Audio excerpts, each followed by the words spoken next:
Hey everyone, welcome to my 8th t-shirt haul for JCLU Forever. Now if you didn't see my previous t-shirt haul, the music video about Proverbs 31, then I encourage you guys to stop, click on this link, and go check out that video, because this video is going to talk about that video in more detail. If you've never heard of JCLU Forever before, JCLU Forever stands for Jesus Christ Loves You Forever, and they are a totally rad Christian women t-shirt company, created by girls who love Jesus, for girls who love Jesus. The t-shirt that I'm wearing is their True Beauty shirt, which says, "Charm is deceptive and beauty is fleeting, but a woman who fears the Lord is to be praised," and that's from Proverbs 31, verse 30. This is probably one of my favorite Bible verses, but it's so easy to forget in today's society. See, we live in a world that's very looks-oriented. There are so many products out there saying they'll decrease our wrinkles and make our smile brighter and make our skin healthier and make our bodies skinnier.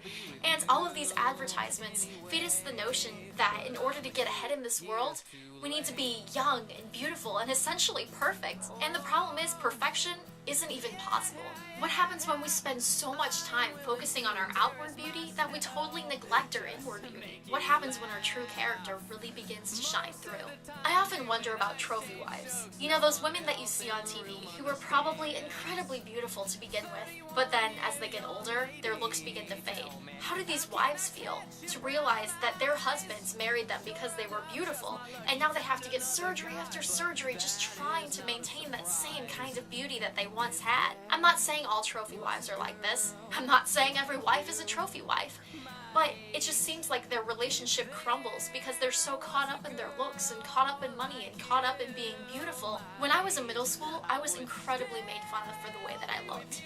People would say that my ears stuck out, that my nose was too big, that my eyebrows were too bushy, that my face was too disgusting looking, that my eyes were too small, that my smile was too crooked, that my lips were practically non-existent, that my hair was too long. I mean, pretty much you name it, I was made fun of for it. And I became so self-conscious about the way that I looked that I read every single self-help book on the market. And in this process of self-perfection, I began to lose sight of God. It wasn't until I began to focus on God and not on myself that I finally learned how to accept the way He made me. After all, He made me this way for a reason. So why should I keep trying to be someone else? Why should I be so caught up in having the right kind of hair and the right kind of makeup and the right kind of nose and skin and look? Now, don't get me wrong. I'm not saying in all this that we need to neglect our outward appearance, because in 1 Corinthians 6:19-20, God says our body is a temple for the Lord and we need to take care of it. I'm merely stating that instead of placing all of our attention on our outward appearance, we need to first put our sights on God, and then everything else will fall into place. We need to take care of our outward bodies, but if those start to take priority over God, then we're idolizing ourselves. So, how do we place our focus on God? To do this, I read from this 1-year Walk with God devotional. My boyfriend and I both do this, and before I get up every single morning, I read one of these devotional passages. It has a Bible verse, a way to reflect on it, and a way to apply it to my life. So, I'm not saying that you need a devotional, but these really, really help, because sometimes you just don't know where to look in the Bible. I encourage you guys to start each day out just 3 to 5 minutes with God. It will really make a difference. If you have somebody to hold you accountable, that also really, really helps. So, speaking of accountability, this may seem a little bit premature, but I was thinking it would be really cool to create a Facebook fan page for my YouTube channel. So I want to know if you guys think that's a good idea or not. First of all, do you think I should? Is it too soon? Should I wait?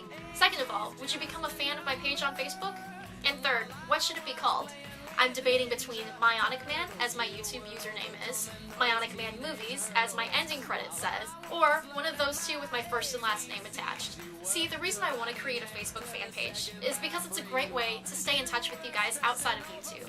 Not everybody has a YouTube channel, and a lot of my video views come through Facebook. This would be a great way to share Bible verses and pray for each other, and to see the movies that I'm posting, and that you guys can help me create these movie ideas. Lastly, the song you're listening to right now is from Without a Face. He is a totally talented and incredibly hilarious musician who doesn't get nearly enough props. So, I encourage you guys to go check out his Facebook fan page and his YouTube channel and subscribe. He also has the resolution to become partnered by the end of 2011, so go help him out. And on that note, I will see you guys in 2 weeks on Monday, January 24th. Ciao.